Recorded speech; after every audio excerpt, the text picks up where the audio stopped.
न जाने ज़माने को क्या हो गया है, मसीहा मरज़ का सबब बन गया है।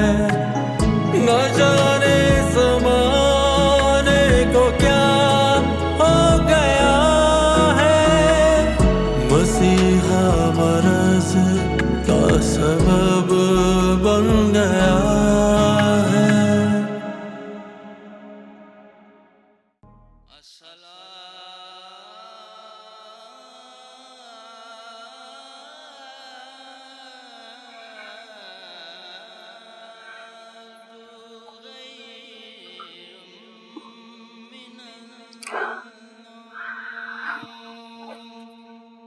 फजर हो गई, इतनी बेखबर सो रही थी।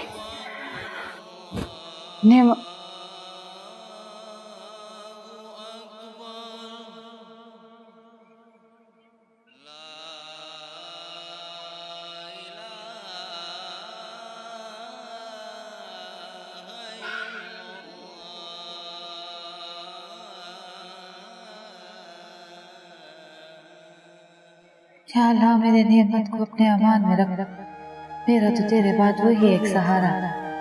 मैं हबीब के सदके में हम पे रहम फरमा, आमीन।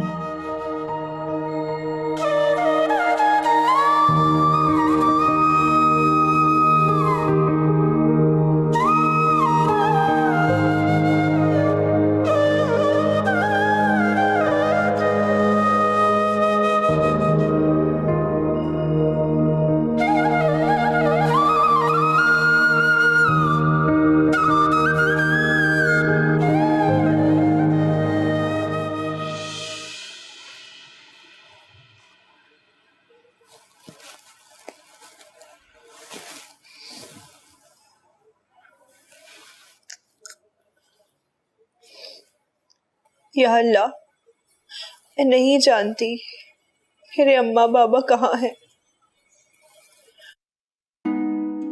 लेकिन मैं तुझसे उनकी खैर चाहती हूँ। मेरे बाबा को अपनी अमान में रखना मेरे मालिक, मेरी अम्मा का ख्याल रखना। वो बहुत मासूम, उन्हें तो दुनिया का कुछ भी नहीं पता।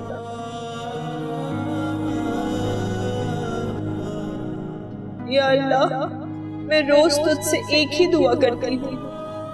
मेरे साथ जो कुछ भी हुआ है, मैं नहीं जानती वो क्यों हुआ, किस लिए हुआ, मुझे क्यों बेचा गया, लेकिन मैंने अपने अम्मा अब्बा को माफ कर दिया।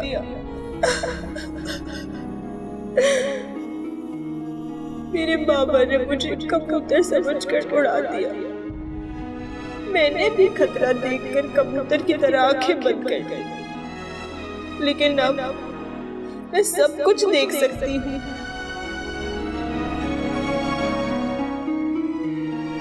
या अल्लाह, मुझे मेरे माँ बाप से एक बार फिर मिलवा दे। मैं अम्मा को फिर से सीने से लगाना चाहती हूँ, बाबा के कंधे पे सर रख कर सोना चाहती हूँ। या अल्लाह, तू रहीम है, तू करीम है, प्लीज मुझ पे अपना रहम कर, मुझ पे अपना करम कर मेरे मालिक, मेरी दुआओं को कबूल फरमा।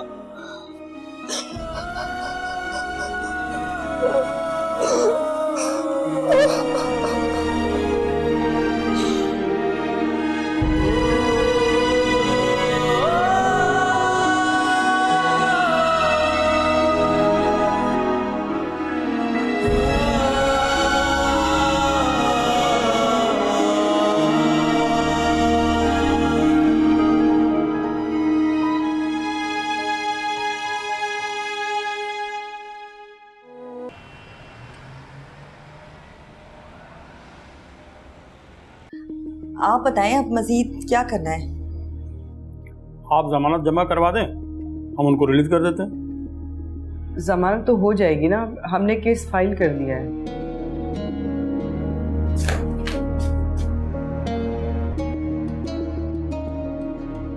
शहजादी वो ठीक है? हाँ शहजादी ठीक है, हम उसे खुद नहीं लेकर आए। इसका मतलब है उसकी तबीयत ठीक नहीं है। उसका ब्लड प्रेशर बढ़ गया था, जीनत ने उसे दवा लेकर आराम करने को कहा है। बच्चों जैसा दिल है उसका, बड़ी मासूम औरत है।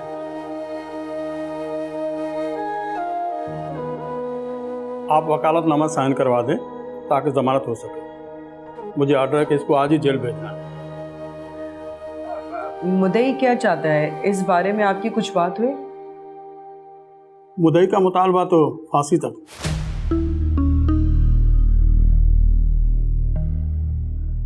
और उन्हें लगता है उनका ये मुतालबा पूरा हो जाएगा। काफी तगड़ा वकील किया है उन्होंने। अभी थोड़ी देर पहले आया था, धमकियां देके गया।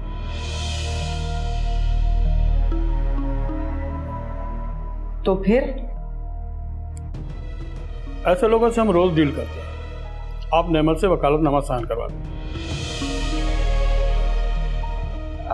SHO साहब, क्या मैं नेमत की शहजादी से बात करवा दूं फोन पर? प्लीज़ प्लीज़ मैं आपसे रिक्वेस्ट करती हूँ। श्योर। Thank you. नेमत, शहजादी तो थोड़ी देर बात कर लो। ये लास्ट वाला नंबर उसका डायल कर लेना।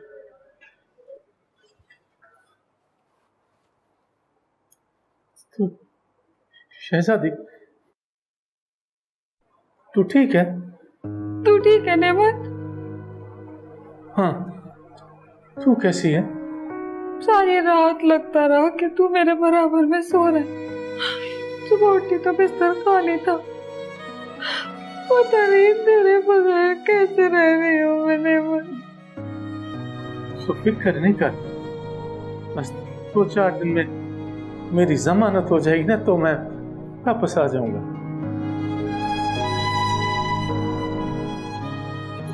क्या बता, ताने वाले तुझे मारते तो नहीं है ना? नहीं, क्या सब जानते हैं मैं बेकसूर हूँ। तेरी बहुत फिक्र होती है मुझे। अल्लाह सही खैर करेगा।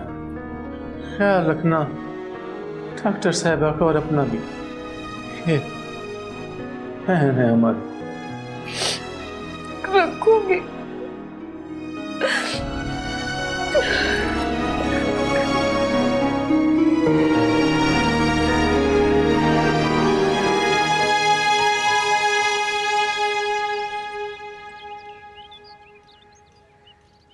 ओए होए होए होए, दर्द नहीं कम हो रहा अभी तक।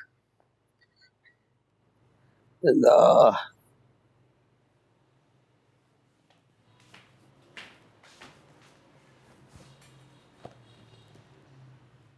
ये बाइक वाले ने मुझे दी थी।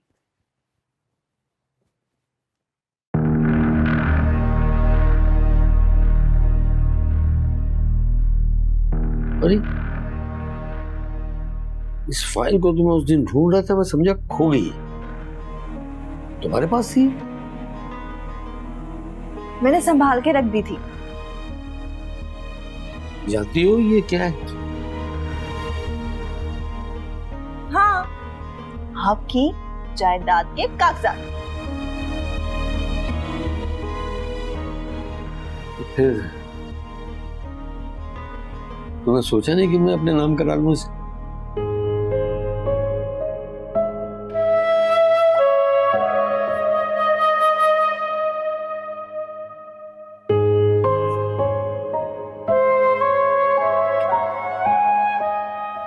इसे अपने नाम करा के क्या करती? क्या इस तरह मैं आजाद हो जाती? तुम आजाद तो हो।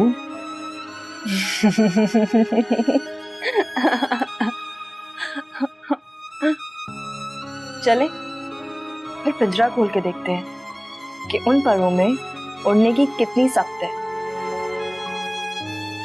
कश्मारा, तुम बहुत मुश्किल मुश्किल बातें कर रही हो। आपकी तरबियत का असर है। जितने मुश्किल आप है ना बड़े साहब, आपने मेरी जिंदगी भी उतनी ही मुश्किल बना दी है।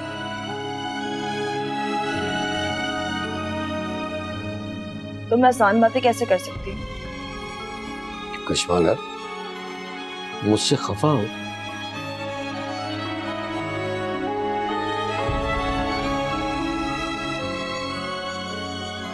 अब आप मुझसे लड़ते क्यों नहीं है? मुझे मारते भी नहीं है। देखिए देखिए, आपसे मैं बदतमीजी कर रही हूँ ना, बदजुबानी कर रही हूँ। मारे मुझे, मारे जैसे बचपन में मारते थे, उससे भी ज्यादा मारे, उससे भी जोर से मारे मुझे। मारे क्यों नहीं मारे अब आप मुझे? कश्माला, तुम एक ईमानदार लड़की हो और मुझे बहुत खुशी है। मेरी तरबियत तुम्हारे किसी काम आई, वरना अल्लाह जानता है कि तुम्हारा खानदान क्या है। मेरे अब्बा ना मजबूर थे, इसलिए उन्होंने मुझे बेचा। मैं कोई दूसरे खानदान से नहीं हूं।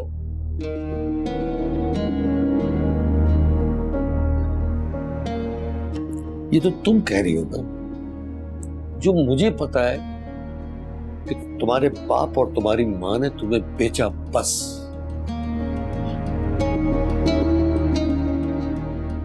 ना घूर के मत देखो, मैं चाहता हूं या आंखें निकाल के टेबल पर रख दूंगा मैं भी। तो निकाल दे मेरी आंखें, पर मेरे अम्मा अब्बा को कुछ ना बोले, समझे आप? मैंने कहा ना वो मजबूर थे, तो वो मजबूर थे। मर्द मजबूर नहीं होता।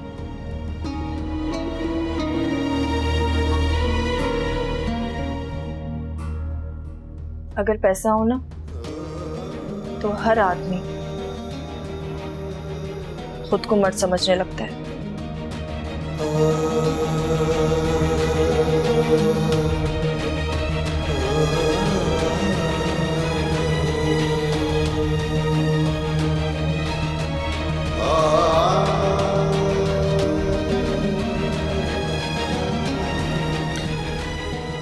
ये फाइल रखो, रखो। रिक्शा वाले को मैंने कह दिया है, वो सुबह कॉलेज चले जाएगा। सच्ची? तैयारी कर।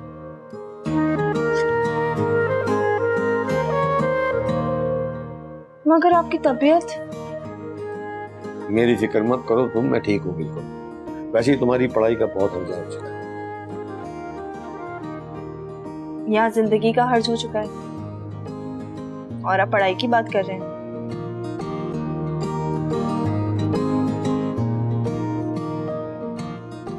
वैसे ये कॉलेज की बात आपने लड़ाई से बचने के लिए की थी ना? सच बताएं मुझे। नहीं, मैंने सिर्फ तुम पर पैसा लगाया है, उसे मैं जाया नहीं होने दूंगा।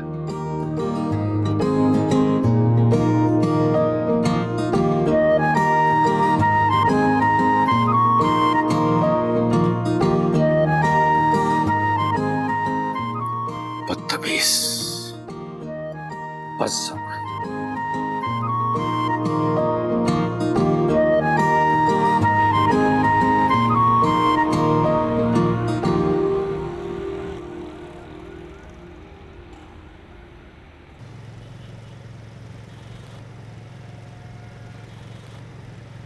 वो जी, आप प्रोफेसर साहब की बीवी हैं?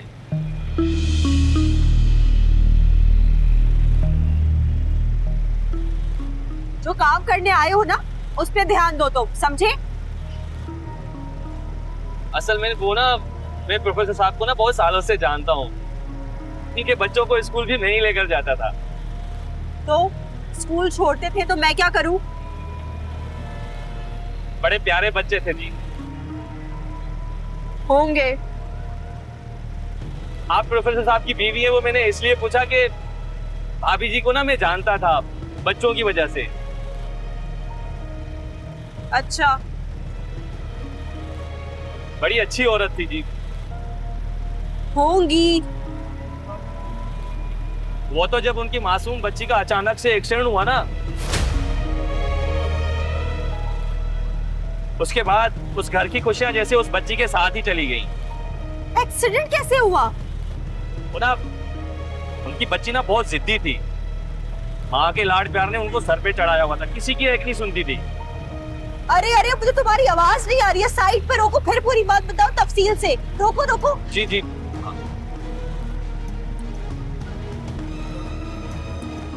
हाँ बस यहाँ रोको।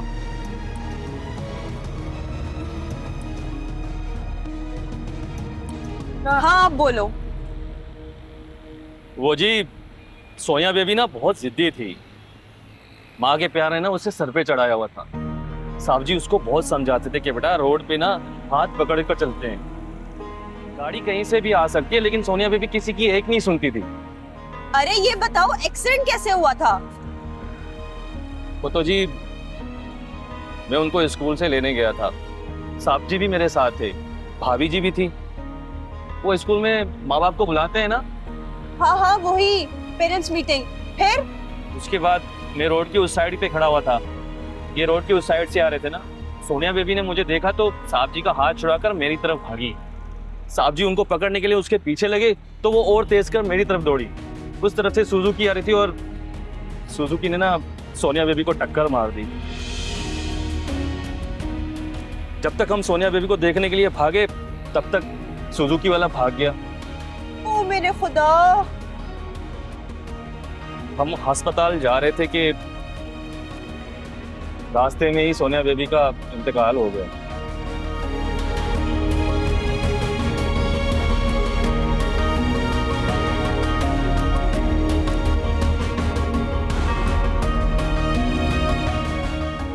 चलो बस मुझे कॉलेज छोड़ दो।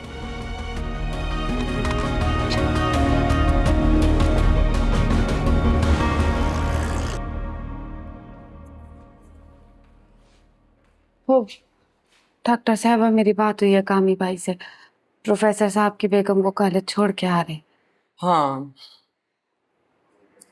नेमत हमारे साथ वापस आएगा ना? उम्मीद तो यही है, आगे अल्लाह मालिक। तुमने नेमत का सारा सामान रखा? शनाख्ती कार्ड रेडी था, वो तो उसी दिन दे दिया था, और वो और तो कुछ नहीं लेने के लिए। हाँ पासपोर्ट तो है नहीं, ड्राइविंग लाइसेंस रखना, वकील को देना है। आप ठीक है रख। चलो आ जाओ, आओ।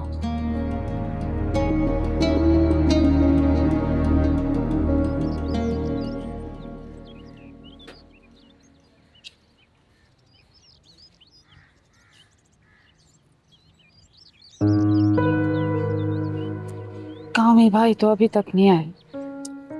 हाँ जल्दी तो हमें है ना, अभी सुबह के 8 बजे हैं। एसएचओ साहब ने हमें 10 बजे बुलाया है। मेरा बस चले ना तो 1 मिनट में उड़ के चली जाऊंगा अपने नेमत के पास।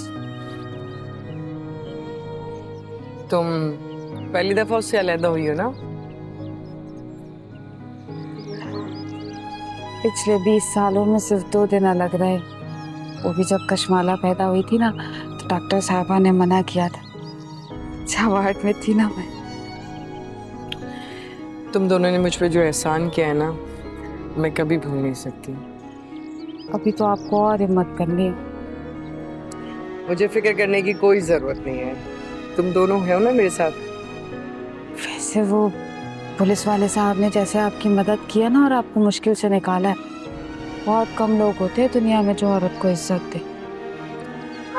हाँ इसमें कोई शक नहीं, बस अब नेमत भी आ जाए ना तो ये मसला भी हल हो जाएगा इंशाल्लाह। लगता है कामी भाई आ गए। हाँ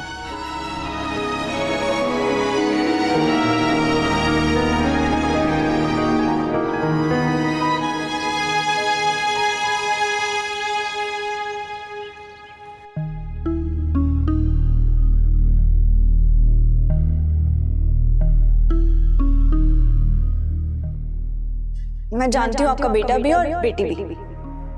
मेरा कोई भी नहीं है। कशमाला, तुम ये मुझे बताओ कि तुमने किसी को यहाँ देखा? नहीं। किसी ने ये पता किया कि बाप जिंदा है कि मर गया? कभी कोई कॉल आई ईद बकरीद पर? कभी किसी ने मुझे कोई कार्ड भेजा?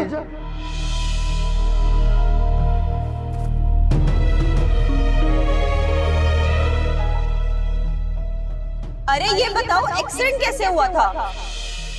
मैं उनको स्कूल से लेने गया था, साहब जी भी मेरे साथ थे, भाभी जी भी थी। फिर उसके बाद सोनिया बेबी ने मुझे देखा तो साहब जी का हाथ छुड़ाकर मेरी तरफ भागी। उस तरफ से सुजुकी आ रही थी और सुजुकी ने ना सोनिया बेबी को टक्कर मार दी। क्या बड़े साहब इसलिए इतना गुस्से में रहते हैं कि उन्हें पछतावा है कि वो अपनी बेटी को नहीं बचा सके, और इसी वजह से उनका घर भी टूट गया? क्या करूं ऐसा जो इनका गुस्सा बाहर निकल आए? उसे खत्म करना ही पड़ेगा। अगर अपना दुख अपने अंदर रखेंगे ना बड़े साहब, तो मजीद खपती होते जाएंगे और आखिर में मुसीबत तो मुझे ही झेलनी है। और ये रईसा बाजी तो अपने घर चली जाती है तीली दिखाकर, जलना तो मुझे ही है ना आखिर में।